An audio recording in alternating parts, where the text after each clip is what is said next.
जिनके यहाँ पितृदोष होता है, काल सर्प दोष होता है, वास्तु दोष होता है, उनको ज़्यादा कुछ नहीं करना होना। महाराज एक बेल का फल लीजिए। क्या लेना है? बेल का फल, बेलपत्री का जो फल होता है उसको ले लो।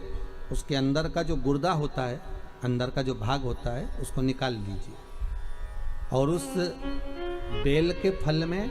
आटा सेक कर उसमें शक्कर मिलाकर उसको उसके अंदर भर लीजिए। अमावस्या के दिन सुबह 10 बजे से पहले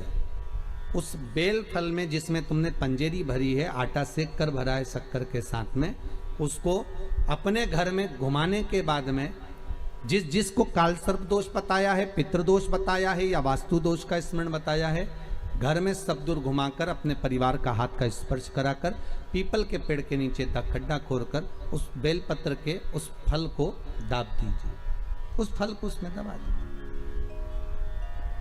महाराज केवल एक अमावस्या करना रहता है,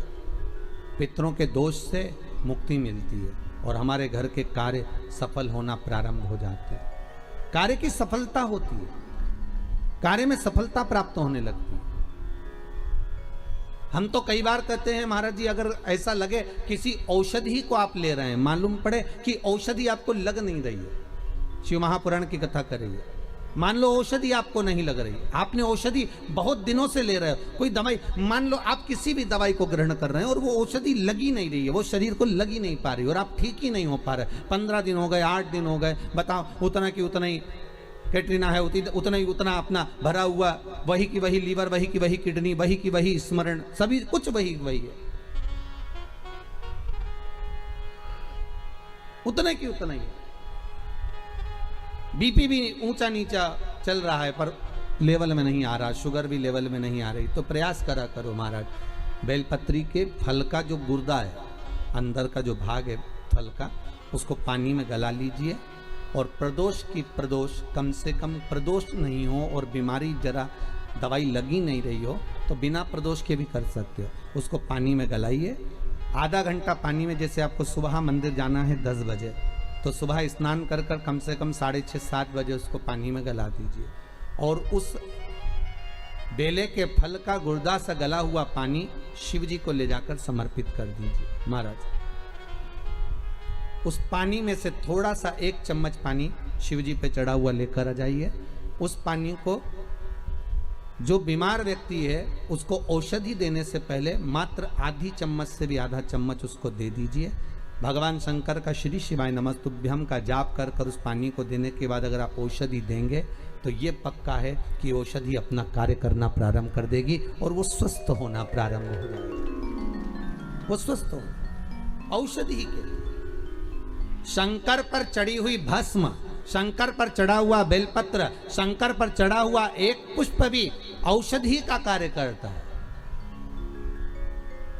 शिव महामृत्युंजय, अरे मार्कंडू जी के पुत्र मार्कंडे जो शंकर की आराधना में डूबे हुए थे, जिनकी उम्र कम थी, जिनकी आयु मात्र 12 वर्ष की थी और प्राण छूटना थे, और वो मार्कंडू जी के पुत्र मार्कंडे जी भगवत स्मरण में ऐसे डूब गए कि उनके मुख से महामृत्युंजय मंत्र का उद्घोष हो गया। बेले के फल का गुर्दा, बेल का जो फल होता है, बेलपत्री का फल, उसका जैसे गुर्दा, उसके अंदर का जो भाग होता है बेल का, वो गुर्दा, उसको अग्नि में जलाकर उसकी भस्म तैयार कर कर छान कर जब जब आपके यहां विद्वान ब्राह्मण शिव जी का अभिषेक कराते हैं, पूजन कराते हैं, तो उसमें लिखते हैं पूजन के साहित्य में बेलपत्री, धतूरा, दुर्वा, ये उसमें नीचे लिखेंगे भस्म। लिखते कि नहीं लिखते? लिखते हैं ना, भस्म अभिषेक में चाहिए रहती है। तब उस भस्म का थोड़ा सा भी भाग आप अगर शिव को समर्पित कर रहे हो तो ये जान लें कि शंकर मनवांछित फल प्रदान कर रहे हैं, शिव फल प्रदान कर रहे हैं। मेरा बाबा भोलेनाथ, मेरा बाबा विश्वनाथ, मेरा त्रिकालदर्शी कैलाशी अविनाशी कह रहा है कि हे पार्वती,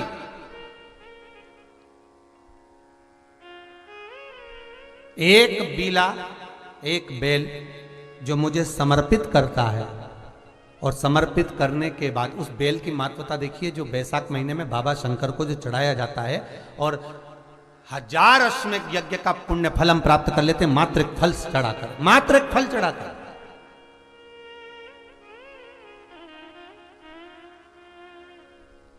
जैसे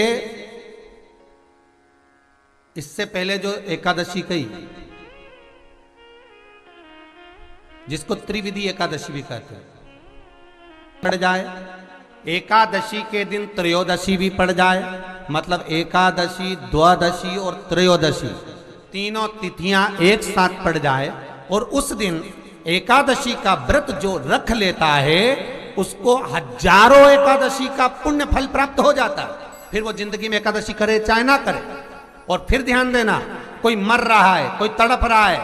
और आपने तो अपने जीवन में एक ही एकादशी करी तो नहीं कर रहा है, आपको लगता है 7 स्थान चंदन के बताएं महाराज। पहला शिवलिंग, दूसरा जहां गणेश जी का स्थान है, मालूम है ना सबको, जम के बोलो जरा, मालूम है ना सबको, जहां गणेश जी का स्थान है वहां अलग से गणेश जी बैठे, वहां नहीं, शिवलिंग में जलाधारी के ठीक सामने, राइट में गणेश, लेफ्ट में कार्तिकेय, बीच में अशोक सुंदरी। तो पहला चंदन बाबा के शिवलिंग पर, दूसरा गणेश जी पर चंदन की उंगली, तीसरा षडानंद कार्तिकेय पर चंदन की उंगली, चौथा अशोक सुंदरी पर चंदन की उंगली, पांचवा जलाधारी पर चंदन की उंगली, छठा जो शिवलिंग का जल बह रहा है इसके ठीक विपरीत की ओर चंदन की उंगली, और सातवां चंदन नंदी के मस्तक के ऊपर जो 2 सींग लगे रहते हैं उस पर चंदन की उंगली। ये कब लगाई जाती है? या तो अमावस्या के दिन आपको लगता है कि हमारे पूर्वजों का उद्धार नहीं हुआ, हमारे पूर्वजों का कल्याण नहीं हुआ, कहीं अधोगति में कोई चला गया है, उसका बस एक बार, रोज नहीं जरूरत है, प्रतिदिन जरूरत ही नहीं, महीने में एक बार अगर अमावस्या के दिन भी आपने चंदन के थोड़ा सा चंदन अगर मेरे देव अधिदेव महादेव को 7 स्थान पर समर्पित किया है। अशोक यहां पर वर्णन कर रही हैं।